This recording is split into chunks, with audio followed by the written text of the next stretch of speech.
L'Europe avait promis de se passer de gaz russe. Les documents ont été signés, les discours prononcés. Mais en janvier 2026, un événement étrange s'est produit sur le chemin de cette rupture. Il est essentiel de comprendre le contexte.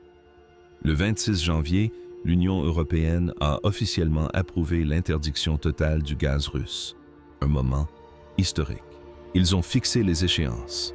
Du GNL d'ici le 1er janvier 2027. Du gazoduc d'ici le 30 septembre 2027. On avait l'impression d'une rupture nette. Mais février est arrivé et les données sont tombées. D'après les calculs du Centre d'analyse européen Bugal, les livraisons de GNL russes à l'UE ont atteint un niveau record en janvier avec 2276 milliards de mètres cubes. Ce volume est légèrement supérieur à celui de décembre. Si l'on combine les importations américaines et russes, la société de suivi des navires KPLA indique qu'elles ont représenté plus de 80% de la consommation totale de GNL en Europe le mois dernier. Voici donc la situation actuelle, en février 2026. L'UE vient de légiférer sur l'arrêt des importations de gaz russe, et pourtant, elle en importe plus que jamais. La France, l'Espagne et les Pays-Bas sont les principaux acheteurs. Pourquoi? Parce qu'il fait froid, parce que les capacités de stockage sont faibles. Les installations allemandes sont remplies à moins d'un tiers, car les négociants y voient une marge de profit. L'Europe constitue littéralement des stocks de gaz russe avant même l'entrée en vigueur de l'embargo. C'est la rupture la plus complexe au monde. On signe les papiers, mais on continue à vivre ensemble, et il fait un froid de canard dehors. La question n'est pas de savoir si l'Europe veut se séparer du gaz russe, mais si elle peut se le permettre. Pendant 40 ans, la carte énergétique européenne s'est déroulée d'est en ouest. Le gaz russe transitait par les gazoducs allemands pour atteindre le reste du monde. Mais aujourd'hui, si l'on observe les fonds marins, cette carte a été inversée et l'énergie se trouve désormais au centre du nouvel univers. Ce n'est plus Berlin, ni Varsovie. La Pologne a toujours été un pays de transit, un lieu où les marchandises ne faisaient que passer. Ce n'est plus le cas. En ce début d'année 2027, la Pologne met en œuvre l'une des conquêtes énergétiques les plus audacieuses de l'histoire moderne de l'Europe. Elle dispose déjà du gazoduc Baltic Pipe, qui achemine le gaz norvégien directement vers son réseau. Elle possède également le terminal GNL de Świnoujście, d'une capacité de 8,3 milliards de mètres cubes par an. Mais cela ne lui suffit pas. Elle construit actuellement un second terminal flottant dans la baie de Gdańsk. Il devrait être opérationnel d'ici 2028, ajoutant 6,1 milliards de mètres cubes de capacité. Et tenez-vous bien, on parle déjà d'un troisième. Pourquoi? Parce que la Pologne veut devenir la plaque tournante de toute l'Europe centrale et orientale, de la Slovaquie, de la République tchèque, de la Hongrie, de l'Autriche et même de l'Ukraine, des pays sans accès à la mer. En janvier, le ministre polonais de l'énergie, Miloš Motyka, s'est rendu à Bratislava pour officialiser la chose. La Pologne veut être la porte d'entrée septentrionale du GNL, en particulier en provenance des États-Unis, vers toute la région. Voici ce que cela signifie. En 2025, le volume de gaz transitant par le réseau de transport polonais a atteint un record de 22,8 milliards de mètres cubes. Les exportations vers l'Ukraine à elles seules ont atteint 2 milliards de mètres cubes. La Pologne s'approprie systématiquement le rôle qu'occupait autrefois l'Allemagne et utilise pour cela du gaz américain, qatari et norvégien. Les anciens satellites deviennent le Soleil, ou plutôt l'ancien Soleil. Ils construisent des terminaux flottants juste pour se chauffer. Ils veulent construire un pipeline à travers une zone de guerre, au-dessus d'eau contestée de 3 km de profondeur, pour près de 6 milliards de dollars. Ça paraît fou, mais en Méditerranée, ils essaient vraiment de le faire. Prenons l'exemple du gazoduc EastMed, Grèce, Chypre, Israël, Italie. 210 km d'acier reliant les gisements de gaz au large d'Israël et de Gaza au réseau européen. Le problème? Il doit traverser 3,0 mètres de haut de profondeur. C'est une descente verticale de près de 3 km. L'ingénierie à elle seule est un véritable cauchemar. Mais la dimension politique est encore pire. La Turquie déteste ce projet. Elle prétend qu'il crée des zones maritimes inondables. En août 2020, un navire de guerre grec et un navire turc sont entrés en collision à cet endroit. Ils se sont heurtés physiquement. Et puis, il y a le problème du gaz lui-même. Il provient du bassin de Levantine, au large de Gaza. L'UE a investi 36 millions d'euros dans ce projet. On parle de projet d'intérêt commun. Mais personne ne peut répondre à la question suivante. Qui finance les 5,9 milliards surrestants alors que les fonds marins sont si disputés? On pensait autrefois que les pipelines n'étaient que de simples tubes métalliques inertes et sans intérêt. Mais après septembre 2022, tout a basculé. Quelqu'un a prouvé que les fonds marins eux-mêmes pouvaient être une arme. Et on ignore toujours qui. Le 26 septembre 2022, les gazoducs Nord Stream ont rompu à 4 endroits. Près de 3 ans et demi plus tard, le mystère reste entier. Ce que l'on sait, en revanche, c'est ceci. En février 2023, le journaliste d'investigation Seymour Hersh, lauréat du prix Pulitzer, publiait un rapport mettant en cause les États-Unis. Il affirmait que des plongeurs de la marine avaient placé des explosifs lors des exercices Boltops, profitant de la couverture d'un exercice de l'OTAN. Puis, en novembre 2023, le Washington Post et Der Spiegel rapportaient une version différente des faits. Un groupe ukrainien opérant depuis un yacht, potentiellement financé par des fonds privés. Le parquet allemand a même émis un mandat d'arrêt contre un moniteur de plongée ukrainien. Mais la Pologne l'a laissé franchir la frontière pour retourner en Ukraine. Elle ne l'a pas arrêté. Ce qui est indéniable, c'est que depuis cette nuit-là, les dégâts se sont multipliés. Le câble Transbalt entre la Finlande et l'Estonie, le câble d'alimentation Estlink 2, des câbles de télécommunication traînant au sol. Certains de ces dégâts sont accidentels, des navires qui dévient de leur trajectoire, par exemple. Mais la paranoïa est bien réelle. La semaine dernière, un avion de patrouille de la marine française survolait la mer Baltique lorsqu'une unité navale russe l'a pris pour cible avec son radar de conduite de tir. C'est l'étape avant le lancement. La mer Baltique n'est plus une voie commerciale. C'est une scène de crime et l'affaire n'est toujours pas résolue.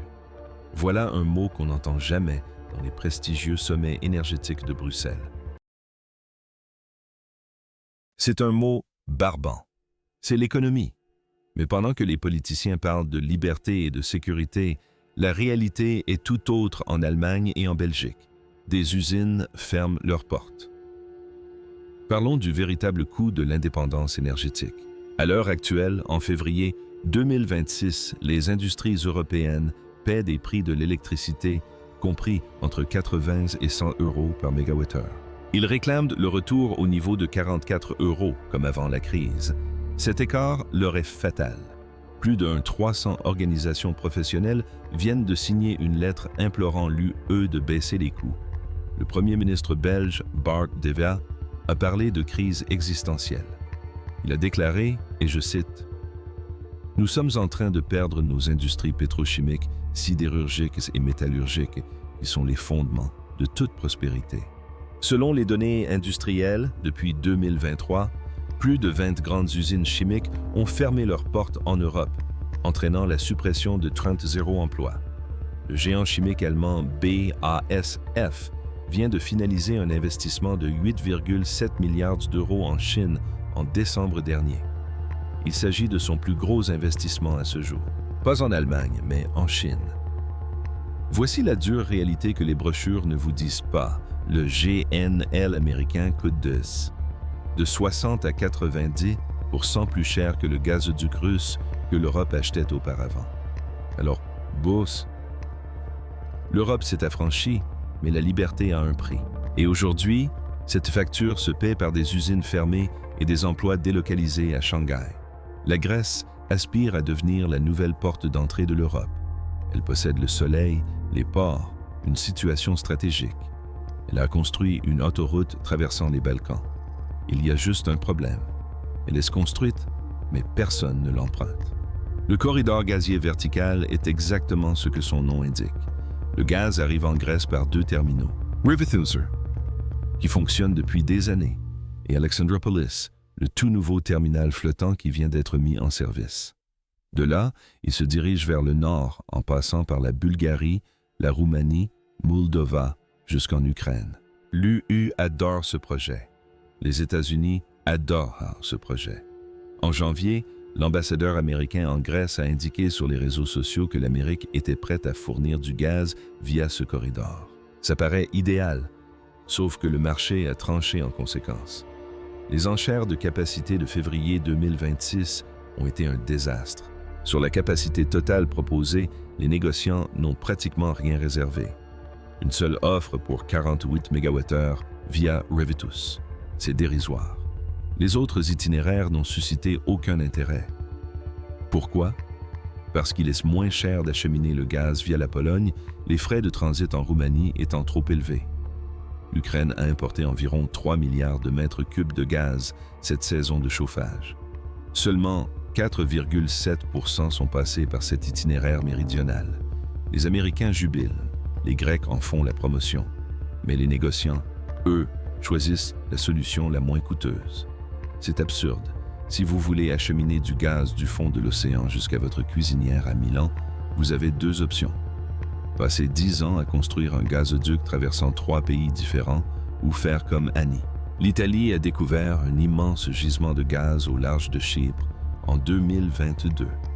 Baptisé Chronos, il renferme plus de 3 milliards de pieds cubes de gaz sous la Méditerranée.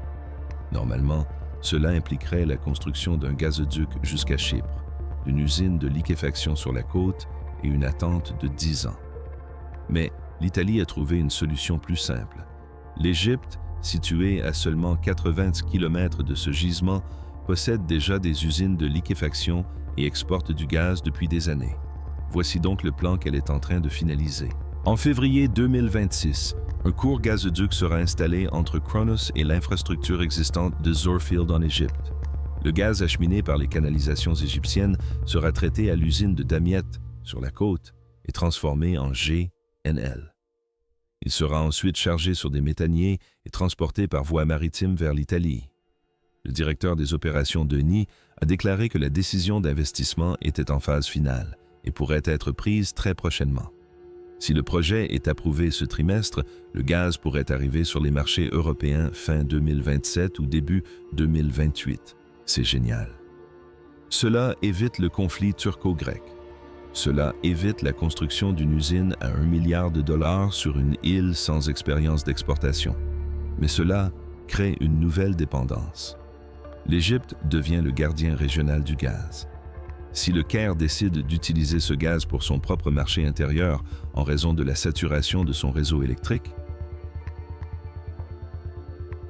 l'approvisionnement de l'Europe est interrompu. L'épée, le raccourci est ingénieux, mais il passe par le territoire d'un autre pays. Les sanctions sont censées faire mal. Elles sont conçues pour priver votre ennemi de liquidité. Alors, quelqu'un peut-il expliquer pourquoi les ventes de GNL russes à l'Europe ont atteint de niveau record en janvier 2026? Est-ce dû à une mauvaise gestion des sanctions ou à une autre raison? Analysons les chiffres du mois dernier. En janvier 2026, les acheteurs européens ont acquis 92,6% de la production totale de gaz du projet Yamal, ONG russe. Cela représente 1,69 million de tonnes, soit une augmentation de 8% par rapport à janvier de l'année précédente. Sur 25 cargaisons, 23 ont été acheminées vers des ports européens. Un méthanier russe a accosté dans un terminal de l'UE en moyenne toutes les 32 heures. Le terminal belge de Zeebrugge a reçu 6 cargaisons. Les terminaux français de Dunkerque et de Montreux en ont reçu 11 à eux deux. L'Espagne en a reçu 3. Voici ce qui est particulièrement choquant. L'UE a dépensé 7,2 milliards d'euros en GNL russe en 2025. Cela représente entre 600 et 700 millions de tonnes acheminées chaque mois vers Moscou. Et les navires qui le transportent sont majoritairement européens. CI et Dagas gèrent 20 des 25 cargaisons de janvier. Leurs méthaniers brise-glace sont la seule raison pour laquelle Yamal peut exporter en hiver. L'UE a adopté en mars 2025 une interdiction de transbordement censée empêcher le gaz russe d'arriver en Asie. Au lieu de cela, elle a simplement maintenu davantage de gaz en Europe. Donc, oui, l'Europe a interdit le gazoduc russe, mais le GNL, lui, continue de circuler, et il circule sur des navires européens vers des ports européens, payant des taxes européennes, tandis que l'argent finit à Moscou. L'Allemagne a construit des terminaux méthaniers flottants en un temps record. Ce fut un triomphe d'ingénierie. Mais aujourd'hui, en février 2026, ces terminaux sont à moitié vides, les réservoirs de stockage étant presque à sec. Le taux de remplissage des capacités de stockage de gaz en Allemagne vient d'atteindre 29,12%, un niveau historiquement bas pour un début février. Le pays a consommé un quart de ses réserves en un mois. Le ministre de l'Économie affirme « N'ayez crainte, l'approvisionnement est assuré. LG est disponible. » Mais voici le problème. Les terminaux côtiers ne sont pas pleins. Les négociants n'achètent pas. L'Association professionnelle du secteur qualifie ses stocks à moitié vides d'assurance sans couverture. L'Allemagne a tout misé sur les terminaux flottants. L'infrastructure existe. La question est de savoir si quelqu'un parviendra à remplir les réservoirs avant l'arrivée de l'hiver. L'UE a voté la loi. L'interdiction est bien réelle. D'ici septembre 2027, le gazoduc russe est censé avoir disparu du continent européen. Alors, pourquoi le GNL russe arrive-t-il aujourd'hui dans les ports européens en quantité record? Soyons réalistes. Nous sommes en janvier 2026, le mois même de l'adoption de l'interdiction. Les importations de GNL russes ont atteint un niveau record, 2276 milliards de mètres cubes. La France, la Belgique, l'Espagne et les Pays-Bas en achètent. L'année dernière, 76% des exportations de GNL du Yamal russe ont transité par l'UE et non par l'Europe. Les ports européens transbordent le gaz sur d'autres navires et l'expédient vers l'Asie. Sans cela, le gaz arctique russe ne peut atteindre les marchés mondiaux. Voici donc la vérité, aussi dérangeante soit-elle. La Russie n'a pas quitté la scène, elle y est simplement entrée par une autre voie. Et chaque mois, entre 600 et 700 millions d'euros transitent par les ports européens pour rejoindre Moscou.